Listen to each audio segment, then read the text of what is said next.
नमस्कार दोस्तों, good afternoon मेरे प्यारे साथियों। जय श्री कृष्ण। कैसे हो आप सभी लोग दोस्तों? उम्मीद करता हूँ सभी लोग बेस्ट होंगे और अपनी तैयारी को बहुत ही शानदार तरीके से आप लोगों की तैयारी चलेगी। जैसा कि आप सभी विद्यार्थियों को विदित है दोस्तों, डेली सुबह 12 बजे, दोपहर के 12 साढ़े 12 बजे आप लोगों की इनकम टैक्स की क्लास रहती है, जिसमें मैं आपको डेली 25 प्रश्नों के माध्यम से आपकी तैयारी कराता हूँ। ये कक्षा है दोस्तों आपका टेस्ट नंबर, अगर बात करें तो 3 नंबर टेस्ट आपकी है दोस्तों। ये 3 नंबर है, 4 नंबर टेस्ट होना चाहिए। सही, ये 4 नंबर टेस्ट होना चाहिए था दोस्तों, इसको 3 नंबर मैंने गलती कर दिया। ये 4 नंबर का टेस्ट होना चाहिए था।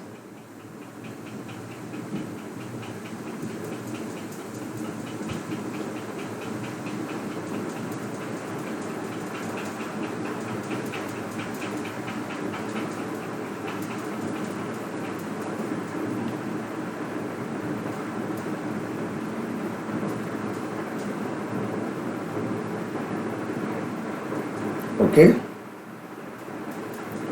ये आप इनकम टैक्स की टेस्ट सीरीज में जाके देखोगे इसको, तो इनकम टैक्स की टेस्ट सीरीज में आके कितना मिलेगा, कौन सा नंबर का वीडियो दिखेगा आपको? ये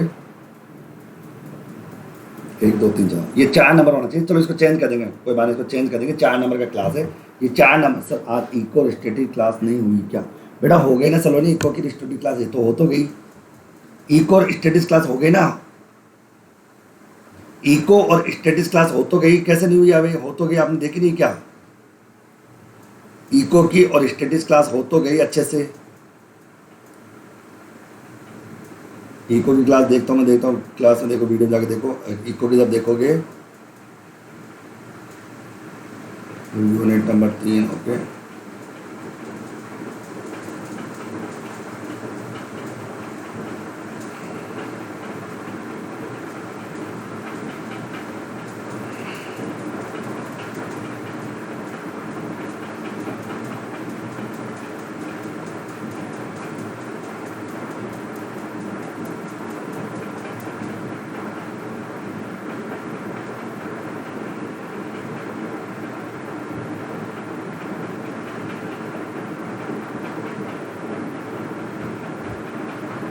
ठीक है। अच्छा, इको की स्टेट क्लास आप लोगों को नहीं मिली क्या आज?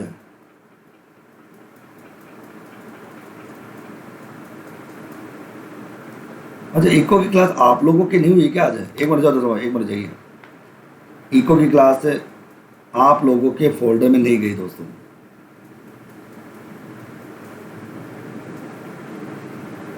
बिल्कुल सही है दोस्तों, बिल्कुल। इको की क्लास मतलब स्टैटिक्स क्लास आप लोगों के फोल्डर में नहीं गई। कोई बात नहीं दोस्तों, इसको मैं अभी अपलोड कर दूंगा। सर वेट भी कर रहे थे और आपकी क्लास का मॉर्निंग से। चलो, मैं तो स्टैटिक्स क्लास 50 नंबर की क्लास तुम्हारी नहीं हुई, मैं डाल दूंगा दोस्तों, ओके। और इको की क्लास जो है वो तो वो डाल ही दूंगा। इको की क्लास तो आपकी डाल दूंगा, 8 नंबर की वो भी नहीं हुई दोस्तों। इको की क्लास भी आप लोगों की नहीं हुई ना। ये दोनों क्लास में अपलोड कर दूंगा, डोंट वरी। दोनों क्लास में अपलोड कर दूंगा, दोनों क्लास अपलोड कर दूंगा दोस्तों। सॉरी, ये गलती होगी मेरे से गलती होगी, अपलोड नहीं हो पाई। इको की क्लास भी आपकी अपलोड नहीं हो पाई दोस्तों, लाइव क्लास आपकी चली रही है।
ठीक है सर।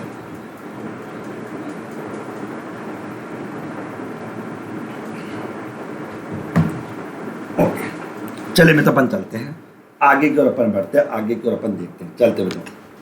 वैसे दोस्तों अब देखो, मेरी बात सुनिए दोस्तों, आगे चलिए अपन अच्छे से देखते हैं आगे। सर स्टैटिक से क्लास कब लॉन्च करेंगे? कर देंगे लॉन्च।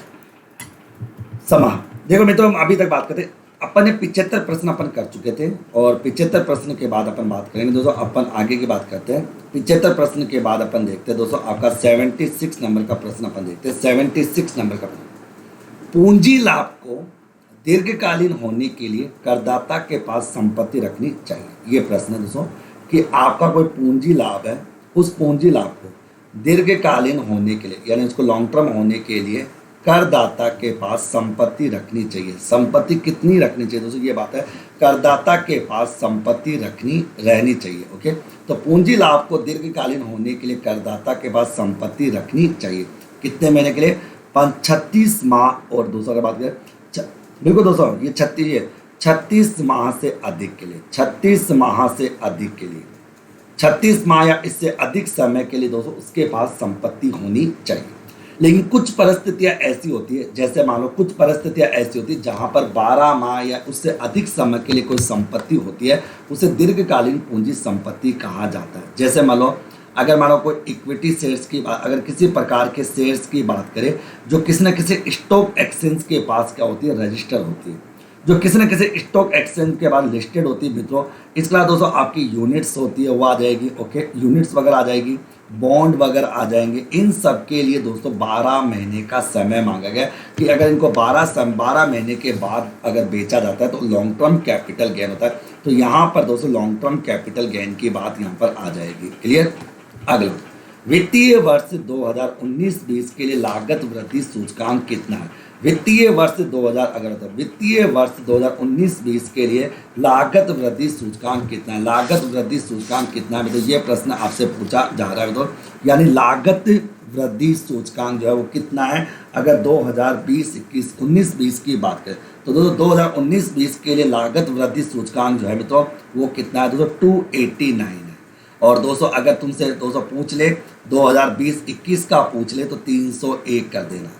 ओके, 301 कर देना, ये लेटेस्ट है। तो वित्तीय वर्ष 2019-20 का जो लागत वृद्धि सूचकांक है वो तो 289 है। अगर 20-21 का पूछ ले दोस्तों तो 301 कर देना। दोस्तों इनमें से एक प्रश्न पूछ लीजिएगा। तो लागत वृद्धि सूचकांक जो होता है, कॉस्ट इन्फ्लेक्शन इंडेक्स जो होता है, लागत वृद्धि सूचकांक जो है मेरे प्यारे साथियों, वो आप लोगों का दोस्तों 2019-20 के लिए तो लागत वृद्धि सूचकांक 289 का है और 20-21 के लिए लागत वृद्धि सूचकांक कितना है? तो 301 है दोस्तों। कितना? 301 है। अगला आगे आता है तो अंशों की दशा में दीर्घकालीन पूंजी लाभ उसी दशा में होगा जब करदाता इन्हें अपने पास रखता है। अंशों की दशा की बात है, शेयर्स की बात है। तो मित्रों अगर किसी न किसी स्टॉक एक्सचेंज के अंतर्गत जो शेयर लिस्टेड होते हैं, किसी न किसी स्टॉक एक्सचेंज के बाद जो शेयर लिस्टेड होता है, अगर इनको 12 माह या उससे अधिक समय के लिए दोस्तों बेचा जाता है तो उससे होने वाला गेन जो वो लॉन्ग टर्म कैपिटल गेन होता है, जिस पर 20% की दर से टैक्स का पेमेंट किया जाता है। 20% की दर टैक्स का पेमेंट किया जाएगा 12 माह से। ओके, 12 माह से अधिक समय की बात है। तो अंशों की दशा में लॉन्ग टर्म कैपिटल गेन जो होगा वो 12 माह से अधिक समय के लिए होगा मित्रों। ओके, 12 माह से अधिक समय की बात आ जाएगी। अगला, कृषि भूमि के विक्रय से प्राप्त रकम को निम्नलिखित आय की श्रेणी में रखा जाता है। ओके, कृषि भूमि को बेचने से अगर कोई इनकम प्राप्त होती है मित्रों, किसी भी एग्रीकल्चर लैंड को बेचने से कोई इनकम प्राप्त होती है तो दोस्तों उसे किसी भी हेड में शामिल नहीं किया जाता, क्योंकि एग्रीकल्चर भूमि से होने वाली इनकम एग्जम्प्ट होती है दोस्तों, उससे किसी भी प्रकार का कोई लाभ नहीं होता। ओके, एग्रीकल्चर इनकम जो होती है मित्रों, यानी जो कृषि भूमि होती है जो ग्रामीण क्षेत्रों में होती है, ग्रामीण क्षेत्रों में स्थित कृषि भूमि जो होती है मित्रों उसे कैपिटल असेट्स नहीं माना जाता, तो उसको बेचने से कोई भी राशि मिलती है दोस्तों वो किसी भी हेड की इनकम नहीं मानी जाती। ओके, बताओगे उसे दोस्तों, ओके, उसे किसी भी हेड की इनकम का पार्ट नहीं माना जाता, वो किसी भी हेड की इनकम के अंतर्गत शामिल नहीं की जाती। तो मित्रों मैंने क्या कहा कि कृषि भूमि को बेचने से प्राप्त रकम को दोस्तों किसकी इनकम, ये किसी भी हेड की इनकम के अंतर्गत शामिल नहीं होती मेरे प्यारे साथियों। अगला, पूंजी लाभ को दीर्घकालीन करने के लिए करदाता के बाद वापस रिपीट हो गया तो ये 36 माह या उससे अधिक समय के लिए संपत्ति अपने पास रखनी होती है। पूंजी लाभ उदित होता है, यानी पूंजी लाभ कब होता है मित्रों? पूंजी लाभ कब होता है? तो पूंजी लाभ पूंजीगत संपत्तियों को बेचने के अवसर, पूंजीगत यानी पूंजी संपत्तियों के हस्तांतरण से होने वाला जो लाभ होता है वो कैपिटल गेन कहलाता है। अर्थात पूंजी संपत्तियों को यानी पूंजीगत संपत्तियों को हस्तांतरित करने से जो गेन होता है, तो पूंजीगत संपत्तियों का बनेगा पूंजी संपत्तियों का हस्तांतरण करने पर जो गेन होता है मित्रों उसे पूंजी लाभ कहते हैं। वो पूंजी लाभ की श्रेणी के अंतर्गत शामिल किया जाता है। तो मित्रों मैंने क्या कहा कि पूंजी लाभ, तो पूंजीगत संपत्तियों का हस्तांतरण करने से जो गेन होता है वो पूंजी लाभ कहलाता है, उसे पूंजीगत लाभ की श्रेणी में शामिल किया जाता है। अगला आता है मित्रों, कौन सा व्यवहार हस्तांतरण की श्रेणी में नहीं आता? कौन सा व्यवहार जो ट्रांसफर की श्रेणी में नहीं आता मित्रों? तो आपको बता दूं, जो भेंट और वसीयत की मैं बात करूं, अगर किसी व्यक्ति को किसी भेंट के स्वरूप, अगर मान लो किसी के उपहार के स्वरूप में कोई वस्तु मिलती है या इनाम के रूप में कोई वस्तु मिलती है, भेंट के रूप में कोई वस्तु मिलती है, उसे हस्तांतरण नहीं माना जाता। और जब हस्तांतरण ही नहीं माना जाता मेरे प्यारे साथियों, तो उससे किसी भी प्रकार का कोई कैपिटल गेन भी नहीं होगा। तो अगर किसी को कोई संपत्ति वसीयत में मिलती है या भेंट में मिलती है या उपहार में मिलती है, तो ये सब चीज़ें दोस्तों हस्तांतरण की श्रेणी में नहीं आती मित्रों। और जब हस्तांतरण की श्रेणी में नहीं आती, ट्रांसफर की श्रेणी में नहीं आती, तो सिंपल सी बात है, इनसे किसी भी प्रकार का कोई कैपिटल गेन भी नहीं होगा। जब ये हस्तांतरण की श्रेणी में इनको शामिल नहीं किया जाता, तो हस्तांतरण की श्रेणी में शामिल नहीं किए जाने पर दोस्तों ये किसी भी श्रेणी में शामिल नहीं होती। आगे, डेप्रिशिएबल असेट से कौन सा कैपिटल गेन होता है? तो डेप्रिशिएबल असेट से दोस्तों हमेशा शॉर्ट टर्म कैपिटल गेन होता है मित्रों। इनसे कभी भी लॉन्ग टर्म कैपिटल गेन नहीं हो सकता। जो भी असेट डेप्रिशिएबल असेट्स होती है, तो डेप्रिशिएबल असेट से दोस्तों हमेशा शॉर्ट टर्म कैपिटल गेन होता है, क्योंकि दोस्तों दीर्घ यानी डेप्रिशिएबल असेट को चाहे कभी भी बेचा जाए, 1 साल 2 साल 10 साल 50 साल, जिन संपत्तियों के ऊपर डेप्रिशिएशन लगता है उन संपत्तियों को दोस्तों हमेशा long short term capital assets के अंतर्गत शामिल किया जाता है। और उनको बेचने से होने वाला गेन भी शॉर्ट टर्म कैपिटल गेन की कंडीशन में ही शामिल किया जाता है। अगर कोई डेप्रिशिएबल असेट्स है जिसके ऊपर प्रतिवर्ष डेप्रिशिएशन चार्ज किया जाता है, यानी अगर मैं कह दूं कि इनकम टैक्स एक्ट 1961 की धारा 32 की जब बात अपन करते हैं, धारा 32 के तहत दोस्तों जिन संपत्तियों के ऊपर डेप्रिशिएशन चार्ज किया जाता है, अर्थात जिन संपत्तियों पर डेप्रिशिएशन लगाया जाता है, उन संपत्तियों की बात आती है। उन संपत्तियों पर दोस्तों शॉर्ट टर्म कैपिटल गेन होता है, क्योंकि शॉर्ट टर्म कैपिटल गेन के अंतर्गत शामिल है, उनको शॉर्ट टर्म कैपिटल गेन के अंतर्गत ही शामिल किया जाता है। वो शॉर्ट टर्म कैपिटल गेन का ही पार्ट मानी जाती है दोस्तों, उसको शॉर्ट टर्म कैपिटल गेन का ही पार्ट अपन मान के चलते हैं। अगला प्रश्न, पूंजी संपत्ति नहीं है। अब बताइए तो पूंजीगत संपत्ति इनमें से कौन सी नहीं है? पूंजीगत संपत्ति इनमें से कौन सी नहीं है? बताइए दो, पूंजीगत संपत्ति इनमें से कौन सी नहीं है? देखो, गांव में स्थित कृषि भूमि ये कैपिटल असेट्स नहीं होती। ओके, ये कैपिटल असेट्स नहीं होती मेरे प्यारे साथियों। ओके, जो गांव में स्थित कृषि भूमि है, अगर गांव में कोई एग्रीकल्चर लैंड है, वो कैपिटल असेट्स नहीं होती। व्यापार की ख्याति बात है, व्यापार क्या होता है? मैंने कहा था व्यापार की जो बिजनेस की जो गुडविल होती है, बिजनेस की गुडविल अपनी कैपिटल असेट्स होती है। लेकिन जो प्रोफेशन गुडविल होती है, जो पेशे की गुडविल होती है, तो उस पेशे की गुडविल को अपन कैपिटल असेट्स के अंतर्गत इंक्लूड नहीं करते। प्रोफेशन गुडविल जो होती है, पेशे की जो गुडविल होती है मित्रों, उस प्रोफेशनल गुडविल को दोस्तों अपन इसमें शामिल है। व्यापार में प्रयुक्त कार, अगर व्यापार में कोई कार प्रयुक्त होती है या व्यापार में कोई कार काम में ली जाती है, तो व्यापार में ली जाने वाली कार जो होती है मित्रों, वो भी कैपिटल असेट्स के अंतर्गत शामिल होती है मित्रों के।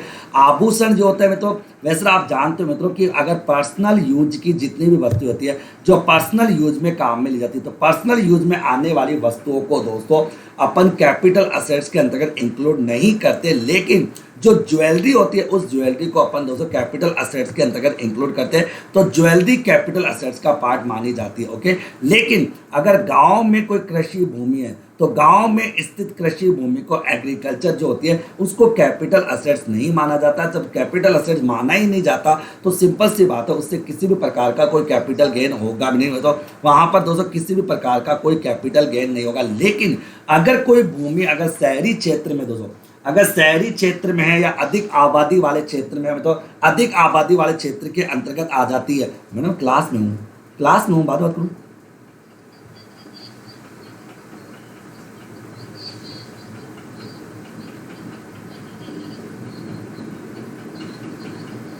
मैं एक काम करता हूँ, मैं अभी क्लास से फ्री होकर बात करता हूँ। मैं अभी 15 मिनट 15-20 मिनट ना आगे देखिए, तो अगला देखिए, ठीक है। अब देखो यहाँ पर गांव में स्थित कृषि भूमि की बात है, तो गांव में जो कृषि भूमि होती है मित्रों, वो आपकी कैपिटल असेट्स नहीं होती, लेकिन अगर शहरी क्षेत्र में होती है या अधिक आबादी वाले क्षेत्र में कोई कृषि भूमि होती है, वो कैपिटल असेट्स होती है। अब जब कैपिटल असेट्स होगी तो कैपिटल गेन होगा, लेकिन जब कैपिटल असेट्स नहीं होगी तो कैपिटल गेन नहीं होगा। लेकिन मेरे लाडलो, अगर बिजनेस की गुडविल है, ओके मैं आगे आगे, तो मतलब बिजनेस की गुडविल को कैपिटल असेट्स मानते हैं, लेकिन अगर कोई प्रोफेशनल गुडविल है, अगर किसी पेशे की गुडविल है, उस प्रोफेशनल गुडविल को कैपिटल असेट्स नहीं माना जाता। और यदि व्यापार में कोई कार प्रयुक्त की जाती है, व्यापार में कोई कार काम में ली जाती है, तो उसे भी कैपिटल असेट्स अपन नहीं मानते हैं। आभूषण को कैपिटल असेट्स में माना जाता। अगला, पूंजी संपत्ति कौन सी नहीं है? देखो, व्यापारिक माल, अगर व्यापार में कोई माल काम में लिया जाता है, यानी व्यापार में किसी भी प्रकार का कोई स्टॉक काम में लिया जाता है मित्रों, वो कैपिटल असेट्स नहीं होती। अगर घर का कोई फर्नीचर है, घरेलू उपयोग में आने वाला कोई फर्नीचर है, वो भी कैपिटल असेट्स नहीं होती। व्यक्तिगत उपयोग की कोई मोटर कार होती, वो भी नहीं होती। लेकिन बिजनेस की मोटर कार होगी तो आएगा। तो ये सभी के सभी कैपिटल असेट्स के अंतर्गत इंक्लूड नहीं की जाती। अर्थात दोस्तों इन सभी को कैपिटल असेट्स के अंदर इंक्लूड नहीं करते। व्यापारिक स्टॉक जो होता है, व्यापारिक माल जो होता है, वो कैपिटल असेट्स नहीं होती। व्यक्तिगत उपयोग में आने वाला जो चल संपत्तियां होती है, व्यक्तिगत उपयोग में आने वाली जितनी भी दोस्तों निजी प्रयोग में आने वाली जितनी भी चल संपत्तियां होती है, वो भी कैपिटल असेट्स नहीं होती। लेकिन आभूषण या दोस्तों ज्वेलरी को छोड़कर व्यक्तिगत उपयोग की कोई मोटर कार है, तो पर्सनल यूज के लिए कोई मोटर कार काम में ली जाती है, वो आपकी दोस्तों कैपिटल असेट्स नहीं होती। लेकिन अगर मान लो बिजनेस के अंतर्गत मोटर कार काम में ली जाती है, तो उसे कैपिटल असेट्स माना जाएगा। अगला, दीर्घकालीन पूंजी लाभ की गणना में ज्ञात की जाती है प्राप्त करने की लागत, कुल लागत, या निर्देशांक लागत, या विक्रय लागत। तो मित्रों आप जानते हो कि दीर्घकालीन लॉन्ग टर्म कैपिटल गेन ज्ञात करने के लिए आपको कॉस्ट इन्फ्लेक्शन इंडेक्स काम में लेना पड़ता है। देखो, लॉन्ग टर्म कैपिटल गेन की कैलकुलेशन करने के लिए आपको कॉस्ट इन्फ्लेक्शन इंडेक्स याद करना पड़ता है। जो आपको याद रखना होगा कि आपका अगर कोई फिनेंशियल ईयर 2019-20 है, तब तो ये दोस्तों आपका 289 है। अगर फाइनेंशियल 2020-21 है दोस्तों, तो ये 301 है दोस्तों, 301 है, ये याद रखना। तो निर्देशांक लागत ज्ञात करनी पड़ेगी आपको। तो कहने का मतलब क्या, लॉन्ग टर्म कैपिटल गेन ज्ञात करने के लिए उस संपत्ति का वर्तमान मूल्य ज्ञात करना पड़ेगा, अर्थात उसका कॉस्ट इन्फ्लेक्शन इंडेक्स ज्ञात करना पड़ेगा। कॉस्ट इन्फ्लेक्शन इंडेक्स आपको ज्ञात करना पड़ेगा, कॉस्ट इन्फ्लेक्शन इंडेक्स आपको ज्ञात करना पड़ेगा। ओके, तो अगर आपका फाइनेंशियल ईयर 2019-20 है, तो उसका इंडेक्स 289 हो जाएगा, और 2020-21 है तो उसका इंडेक्स 301 हो जाएगा। ये आपको याद रखना। ओके, बिल्कुल।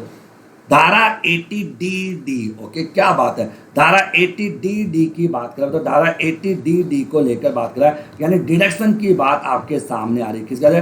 डिडक्शन की बात आपके सामने आ रही है कि धारा 80DD के अंतर्गत निःशक्तता के संबंध में स्वीकृत कटौती की राशि कितनी है, ये प्रश्न पूछा जा रहा है। अब बात आती है, तो बताओ जब अपन धारा 80DD की बात करते हैं, तो धारा 80DD की बात करते हैं, ये कहती है विकलांग आश्रितों के भरण पोषण और चिकित्सा खर्चों के संबंध में इसकी कटौती दी जाती है। पहले तो इसकी शर्तें, इसकी कुछ शर्तें होती है दोस्तों। शर्तें नंबर 1, इसकी कटौती या तो इंडिविजुअल एसएससी को मिलती है या एचयूएफ एसएससी को मिलती है, इसके अलावा और किसी को भी इसकी छूट यहाँ पर नहीं मिलती। इंडिविजुअल या एचयूएफ एसएससी को मिलती है मेरे प्यारे साथियों। ओके, तो अगर मान लो विकलांगता लेस देन 40% है, लेस देन 40% है, तो इसकी छूट नहीं मिलेगी। अगर विकलांगता 40% से कम है, अगर उस आश्रित की विकलांगता 40% से कम है, तो उसको इसकी छूट नहीं मिलेगी दोस्तों। ओके, आगे फिर आता दोस्तों, अगर मान लो 40% से लेकर विकलांगता दोस्तों अगर 80% तक है, तब तो दोस्तों उसे 75,000 रुपये की छूट मिलती है। ओके, और यदि 80% से अबो है, तो दोस्तों उसे 1,25,000 रुपये की छूट मिलेगी। ओके, 1,25,000 रुपये की छूट उसे दी जाएगी। अब देखो मित्रों, यहाँ पर आपका जो प्रश्न था मेरे प्यारे साथियों, ये है दोस्तों आप लोगों के सामने आ जाता है मित्रों। तो ये एक तो ये गलत, इसमें टाइप गलत हो गया। तो धारा अंदर निश्चितता के समय कटौती मिलेगी तो ये 75,000 आएगा। 75,000 ऑप्शन गलत है, क्योंकि दोस्तों जब तक आपको 80% के लिए नहीं कहा जाता तब तक आपको 75,000 मानना पड़ेगा। ओके, यानी कहने का मतलब है धारा 80 DD के अंतर्गत साफ साफ कहा गया कि विकलांग आश्रित की जो होती है, जो विकलांग आश्रित होता है उसके लिए दोस्तों छूट मिलती है, लेकिन विकलांगता 40% से अधिक होनी चाहिए। अगर विकलांगता 40% से कम है तो दोस्तों उसको किसी भी प्रकार की 80 DD की छूट नहीं मिलेगी। लेकिन विकलांगता 40 से लेकर अगर 80% तक है तो उसको 75,000 रुपये तक की छूट दी जाएगी। और यदि विकलांगता दोस्तों 80% से अधिक है तो उसको 1,25,000 की छूट दी जाएगी। अब बात आता है तो यहाँ पर विकलांग आश्रित का मतलब क्या है, मतलब विकलांग आश्रित का मतलब क्या है दोस्तों? तो इसमें एक तो पति और पत्नी, पति के केस में पत्नी और पत्नी के केस में पति आ जाएंगे, बच्चे आ जाएंगे दोस्तों, बच्चों के साथ साथ आपके माता पिता आ जाएंगे, माता पिता आ जाएंगे, भाई बहन आ जाएंगे दोस्तों के, यानी माता पिता, बच्चे, भाई बहन, ये सब के सब दोस्तों विकलांगता के अंतर्गत शामिल किए जाएंगे। यानी पति पत्नी, बच्चे, माता पिता, भाई बहन जो है इन सबको दोस्तों अपन करदाता का आश्रित माना जाएगा। ये करदाता है, तो इन सब के सब अगर ये कोई भी विकलांग है और इनकी विकलांगता के संबंध में कोई भी खर्चा होता है तो उस खर्चे के संबंध में 80 DD के तहत छूट मिलती है। विकलांगता अगर 40 से लेकर 80% तक है तो 75,000 की छूट मिलेगी, और यदि 80% से अधिक है दोस्तों अगर बात करें तो 1,25,000 की छूट वहां पर दी जाएगी दोस्तों। ओके, मतलब यहां तक समझ में आ गया क्या? और सबसे बड़ी बात है, विकलांग व्यक्ति ने अपनी स्वयं की इनकम पर धारा 80U के अंतर्गत, ओके, बस ये भी ध्यान रखना उस विकलांग व्यक्ति ने धारा 80U में कोई छूट प्राप्त नहीं की हो। अगर उसने धारा 80U में छूट प्राप्त कर ली है तो उसको 80 DD में छूट नहीं मिलेगी। बिल्कुल, तो पति पत्नी, बच्चे, माता पिता, भाई बहन, ये सब के सब दोस्तों उसके अंतर्गत शामिल किए आएंगे दोस्तों। क्लियर आ गए? ये सारे के सारे विकलांगता के अंतर्गत शामिल किए जाएंगे। अगला, निम्नलिखित में से किस दान पर 100% की कटौती छूट मिलती है? 100% कौन सा दान है जिसमें 100% की छूट मिलती है? तो 100%, देखो तो अब आप याद कर लो 80G, धारा 80G में दान के संबंध में कटौती मिलती है। तो मैं तो पहले तो याद कर लो कि 50% की कटौती कौन कौन सी केस में मिलती है। तो अगर किसी, अच्छा, 80G की छूट जो है वो ऑल एसएससी को मिलती है, चाहे वो करदाता इंडिविजुअल हो, एचयूएफ हो, कंपनी हो, फर्म हो या कोई भी हो। 80G की छूट सभी प्रकार के एसएससी को मिलती है। तो 50% की छूट तो कब मिलती है? जब उस करदाता ने या तो प्रधानमंत्री अगर प्रधानमंत्री अकाल सहायता कोष में पैसा जमा कराया है तो उसको 50% की छूट मिलेगी। अगर उसने राजीव गांधी फाउंडेशन में पैसा जमा कराया तो भी उसे 50% छूट मिलेगी। और उसने जवाहर नेहरू स्मारक कोष में जमा कराया तो भी 50 मिलेगी। अगर वो इंदिरा गांधी अगर स्मारक ट्रस्ट में पैसा जमा कराता है, इंदिरा गांधी स्मारक ट्रस्ट में, तो भी उसे 50% की छूट मिलेगी। लेकिन राष्ट्रीय खेल कोष के अंतर्गत पैसा जमा कराता है तो उस करदाता को 100% की छूट मिलेगी। आप लोगों को याद क्या करके जाना है कि धारा 80G के तहत कोई भी करदाता अगर प्रधानमंत्री अकाल सहायता कोष, राजीव गांधी फाउंडेशन, जवाहरलाल नेहरू स्मृति कोष, इंदिरा गांधी स्मारक कोष, इनमें अगर वो पैसा जमा कराता है तो जितना भी पैसा दान देगा उसका 50% उसको डिडक्ट मिलेगा, अर्थात उसको 50% की छूट मिलेगी, केवल और केवल 50%। इनके अलावा अगर वो कहीं पर भी जमा कराए तो उसको 100% की कटौती मिलेगी धारा 80G के तहत। ओके, 80G के तहत दोस्तों उसे कटौती मिल जाएगी। ओके, अगला प्रश्न, धारा 80C की कटौती लागू होती है। तो आगे अब देखो, धारा 80C की कटौती लागू होती है, किन के ऊपर लागू होती है? तो मित्रों मैं बता दूं, धारा 80C की जो कटौती लागू होती है वो केवल और केवल इंडिविजुअल और एचयूएफ पर लागू होती है। और वो भी मैक्सिमम कितनी लागू होती है? मैक्सिमम होती है 1.5 लाख रुपए। 1.5 लाख रुपए से ज़्यादा की आप डिडक्शन नहीं ले सकते, अर्थात 1.5 लाख रुपए से ज़्यादा की डिडक्शन आप लोग वहाँ पर नहीं ले सकते। तो ये इंडिविजुअल और एचयूएफ करदाता के ऊपर लागू होती है। इंडिविजुअल और एचयूएफ करदाता के ऊपर इसे लागू किया जाता है और ये मैक्सिमम लिमिट होती है 1.5 लाख की। तो कितनी होती है? मैक्सिमम लिमिट 1.5 लाख रुपए तक की होती है मेरे प्यारे साथियों। अच्छा, ये छूट जीवन बीमा प्रीमियम के संबंध में, भविष्य निधि में अंशदान करने के संबंध में या कुछ ऋण पत्रों में इन्वेस्टमेंट करने के संबंध में, बच्चों की ट्यूशन फीस जमा कराने के संबंध में मिल सकती है। तो एटीसी की छूट या तो इंडिविजुअल या एचओएफ करदाता को मिलती है, और वो भी मैक्सिमम कितने 1.5 लाख रुपए तक की छूट मिलेगी, इससे ज़्यादा छूट वहाँ पर नहीं मिलती। अगला प्रश्न, आयकर की किस धारा के अंतर्गत, आयकर की किस धारा के अंतर्गत प्रधानमंत्री को राष्ट्रीय सहायता कोष में, प्रधानमंत्री राष्ट्रीय सहायता कोष में दान 100% सकल कुल आय में से घटता है। तो एटीसी की छूट तो होती है दोस्तों आपके इन्वेस्टमेंट को लेकर, एटीजी की छूट आपके डोनेशन के संबंध में होती है, यानी एटीजी की जो छूट होती है वो डोनेशन के संबंध में होती है, जो डोनेशन वगैरह अपन देते हैं उन डोनेशन के संबंध में ये छूट दी जाती है। जबकि एटीडी की जो छूट होती है वो चिकित्सा बीमा प्रीमियम के संबंध में होती है, चिकित्सा बीमा प्रीमियम के संबंध में एटीडी की छूट होती है। तो एटीजी में छूट मिलती है दोस्तों डोनेशन की, एटीजी में छूट मिलती है दोस्तों डोनेशन की छूट यहाँ पर एटीजी के अंतर्गत दोस्तों यहाँ पर मिल जाती है। दोस्तों एटीजी की छूट यहाँ पर मिल जाती है डोनेशन को लेकर अगर अपन करें तो ओके, डोनेशन को लेकर अगर बात यहाँ पर की जाए तो ओके, तो यहाँ तक की बात आप लोगों को समझ में आनी चाहिए ओके। एटीजी को लेकर अगर बात करें तो ओके आगे, तो एटीजी में दोस्तों छूट मिलती है डोनेशन की संबंध में, जो आपकी प्रधानमंत्री राष्ट्रीय सहायता कोष के अंदर छूट मिलती है। आगे अगला, कर निर्धारण वर्ष 2020-21 के लिए धारा 80C के अंदर अधिकतम कटौती की छूट कितनी है। तो अगर कर निर्धारण 2020-21 की बात है तो धारा 80C में दोस्तों मैक्सिमम छूट ले सकते हो 1.5 लाख रुपए तक, कितने बताओ 1.5 लाख रुपए तक की आप छूट ले सकते हो। तो कर निर्धारण वर्ष 2020-21 के लिए धारा 80C में जो अधिकतम कटौती होती है वो 1.5 लाख रुपए तक की होगी। अगला, निम्न में से कौन सी मध्य धारा 80D के अंतर्गत आती है। उच्च शिक्षा के लिए ऋण की वापसी, ये तो मिलती है 80E में छूट। विकलांग आश्रित की चिकित्सा पर खर्च, इसकी छूट मिलती है 80DD में। चिकित्सा बीमा प्रीमियम पर चुकाया गया खर्चा, इसकी छूट मिलती है 80D में ओके, 80D में छूट मिलती है। और इंडिविजुअल और एचओएफ करदाताओं को मिलती है। अगर उच्च शिक्षा के लिए ऋण की वापसी होती है तो इसके संबंध में कटौती 80E में मिलती है।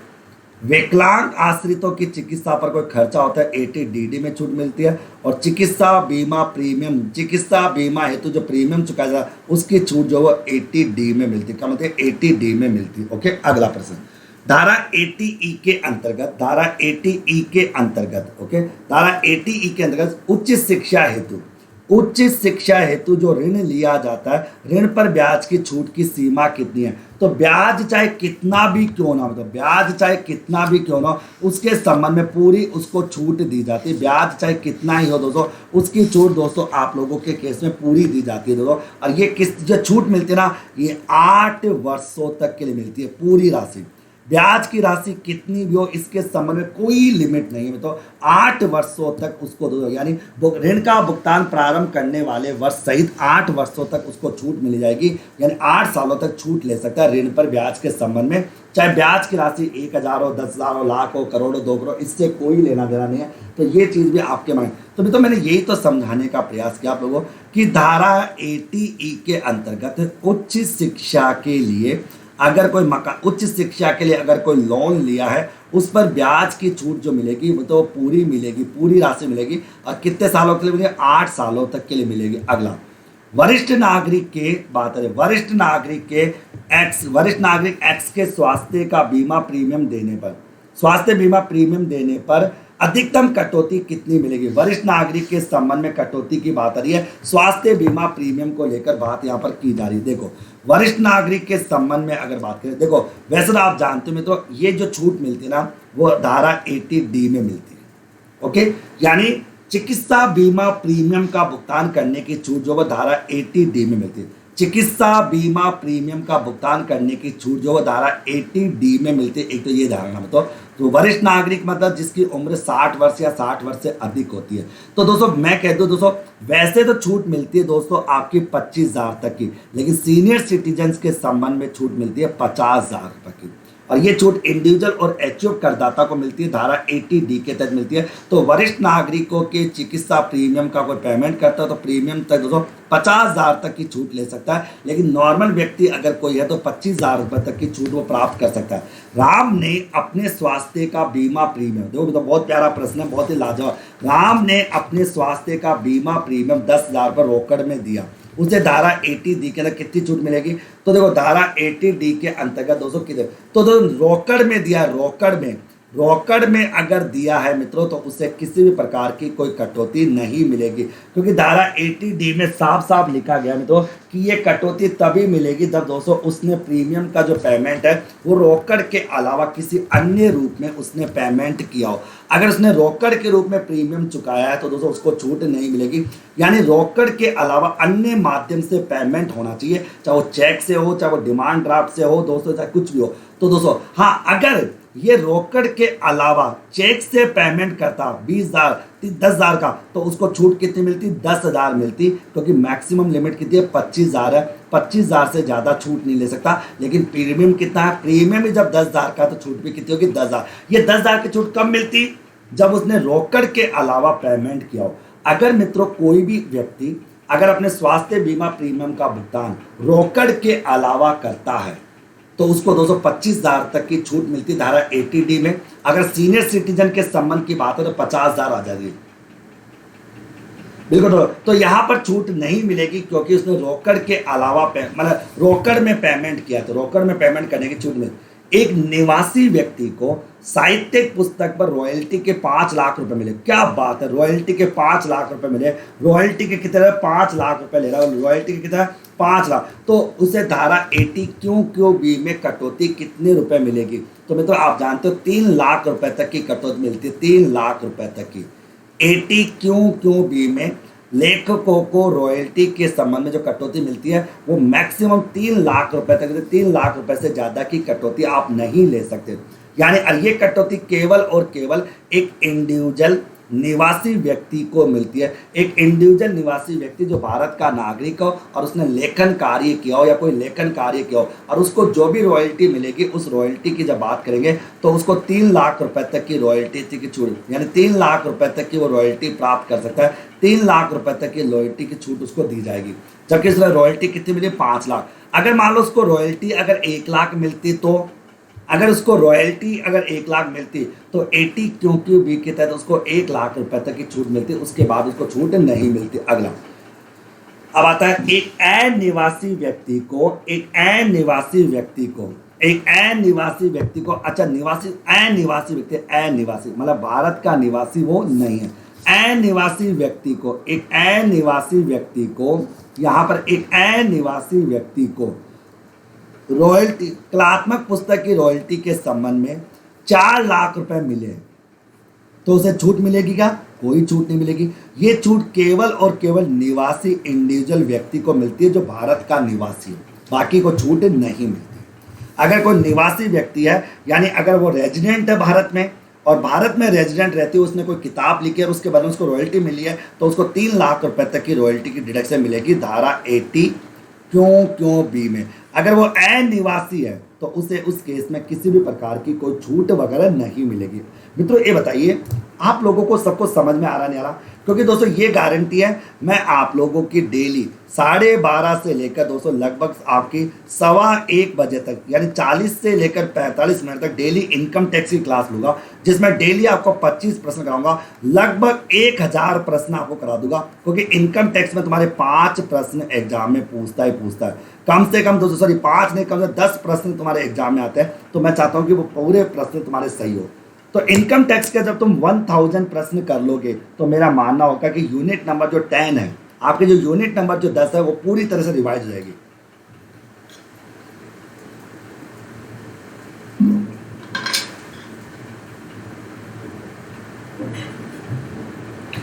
आगे निम्न में से कौन सी धारा की छूट एक इंडिविजुअल मतलब एचयूएफ को प्राप्त नहीं होती? एचयूएफ को प्राप्त नहीं होती। देखो धारा 80C मिलती है, 80G सभी को मिलती है, 80D मिलती है, एटीपी में दोस्तों एचयूएफ को नहीं मिलती। एटीपी की छूट जो है वो केवल और केवल कंपनियों के संबंध में होती है, कंपनियों के संबंध में ही दोस्तों उसकी छूट दी जाती है। यहाँ पर एचयूएफ को, इंडिविजुअल को ये छूट वगैरह नहीं मिलती। किस आय पर धारा 80G की कटौती नहीं दी जाती? कौन सी इनकम है दोस्तों जिस पर दोस्तों ये छूट नहीं मिलती? तो 80G की छूट है तो आप जानते हो सैलरी की इनकम पर मिलती है, मकान प्रॉपर्टी मिलती है, लेकिन लॉन्ग टर्म कैपिटल गेन हो या आकस्मिक आय हो, कैजुअल इनकम हो, आकस्मिक आय कैजुअल इनकम हो या लॉन्ग टर्म कैपिटल गेन हो, इनके ऊपर दोस्तों 80G की छूट अपने को नहीं मिलती, इनको छोड़ देते, इंक्लूड घटा देते हैं।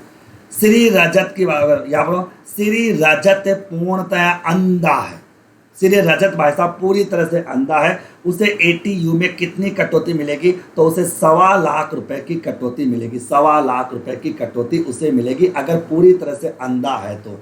अगर वो पूरी तरह से अंधा है दोस्तों तो उसे 1.25 लाख रुपए तक की कटौती मिलेगी, उससे मत ओके। क्योंकि अगर 40% तक अंधा होता तो कोई कटौती नहीं मिलती, 40% से लेकर अगर 80% तक अंधा होता तो उसे 75,000 की छूट मिलती, लेकिन अगर मान लो 100% अंधा है तो उसे दोस्तों 1.25 लाख रुपए तक की कटौती मिलेगी ATU में दोस्तों, क्योंकि वो खुद अंधा है दोस्तों।